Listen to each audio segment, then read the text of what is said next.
Hello guys, কেমন আছো সবাই? সবাইকে নতুন একটা ব্লগে, নতুন একটা সকালে অনেক অনেক স্বাগত। তোমরা কেমন আছো এবং তোমাদের সারাটা দিনকাল কেমন কাটছে? দেখো, মহারাজার মতো বসে পড়েছে আমার পাপাই, 16 আনা বাঙালিয়ানা।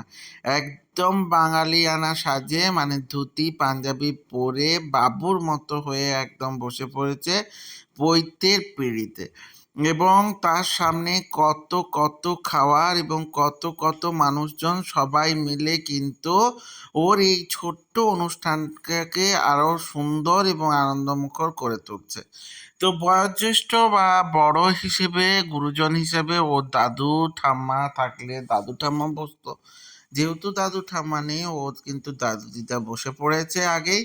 দাদু দিদা আশীর্বাদ করে নিচ্ছে এবং দাদু দিদা আশীর্বাদ করে নেওয়ার পর কিন্তু আমাদের যে রিচুয়ালগুলো পরপর পরপর চলতে থাকবে। আমরা কিন্তু অনেক ধরনের চেষ্টা করেছিলাম ওর রান্নার। তো বিভিন্ন রকম রান্নার ব্যবস্থা করেছিলাম। তো রান্নাটা মৌলি কিছুটা হেল্প করেছে। তো সব থেকে বেশি রান্নাটা করেছে আমার ভাই বলো, বন্ধু বলো, শঙ্কর।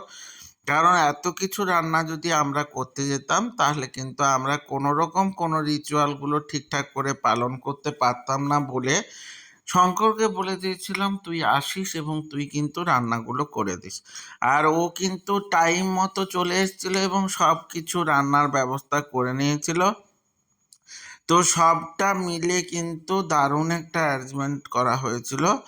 প্রায় 7 রকমের ভাজা, আলু ভাজা, পটল ভাজা, বেগুন ভাজা, উচ্ছে ভাজা, তার সঙ্গে কুঁদরি ভাজা, আর আরও একটা ভাজা ছিল।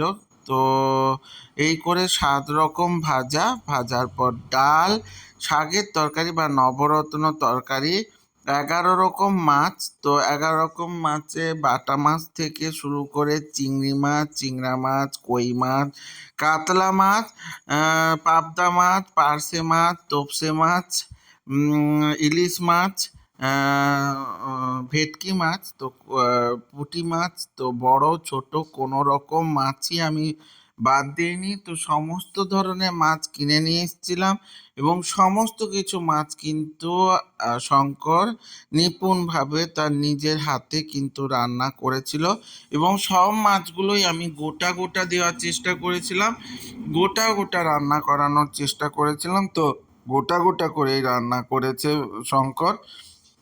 হয়তো একটু কষ্ট হয়েছে, কিন্তু সমস্ত কিছু গোটা গোটা এবং বড় বড় পাত্রে দেওয়া হয়েছে। তার সঙ্গে সঙ্গে চাটনি, পায়েস, 7 রকম মিষ্টি, তার সঙ্গে তোমার পাঁপড় এবং পরবর্তীকালে আইসক্রিম। কিচ্ছু বাদ ছিল না। তো সমস্ত কিছু অ্যারেঞ্জমেন্ট হয়েছিল। তার সঙ্গে চলছিল আশীর্বাদ পর্ব। তোমরা দেখে নিয়েছো, প্রথমে কিন্তু তার দাদু দিদা আশীর্বাদ করে নিয়েছিল। তারপরে মৌলি তার মা, মানে পাপায়ের মা। তো সব থেকে একটা বাচ্চার কাছে তার মা সবার আগে।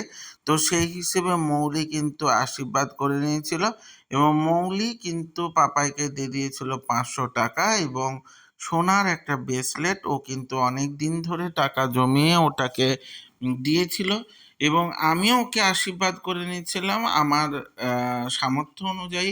ওকে কিন্তু দিয়ে দিয়েছিলাম 500 টাকা, তার সঙ্গে সঙ্গে দিয়ে দিয়েছিলাম একটা বোতাম শার্ট, মানে পাঞ্জাবিতে যে বোতাম শার্ট পরে সেই বোতাম শার্ট। তো সব কিছুই অ্যারেঞ্জমেন্ট ছোটোখাটোর উপর যতটা পেরেছি করার চেষ্টা করেছিলাম এবং ওর এই স্পেশাল দিটাকে স্পেশাল করে তোলার এবং ছোট্টবেলার সুন্দর মুহূর্তগুলোকে সুন্দর করে তোলার যতটা চেষ্টা করতে পারি সেটুকুই আমরা চেষ্টা করেছি এবং সুন্দরভাবে ওর কাছে তুলে ধরার চেষ্টা করেছি। জানি না বড় হলে ও কতটা মনে রাখতে পারবে, কিন্তু আমাদের যেটুকু ইচ্ছা ছিল সেই অনুযায়ী আমরা কিন্তু ওর প্রত্যেকটা অনুষ্ঠান এবং রিচুয়ালগুলোকে সুন্দর করে পালন করার চেষ্টা করেছি এবং সুন্দর করে রিপ্রেজেন্ট করার চেষ্টা করেছি। আমরা বাবা মা যেমন করেছি তার সঙ্গে সঙ্গে আমার বন্ধুরা, আমার ভাইরা ওরাও করেছে, সঙ্গে ওর মামা বাড়ির সবাই করেছে। তো সবাই মিলে করেছে। আমার এই ব্লগগুলো তোমাদের কেমন লাগছে? যদি ভালো লেগে থাকে তাহলে লাইক, কমেন্ট, শেয়ার করে দিও। আর ইউটিউব থেকে যারা দেখবে তারা সাবস্ক্রাইব করে দিও এবং সাথে বেল আইকনটা ক্লিক করে দিতে ভুলে যেও। আমার পাশে থেকো, সঙ্গে থেকো, জুড়ে থেকো। দেখা হচ্ছে নতুন ব্লগে, নতুন সকালের সঙ্গে। টাটা।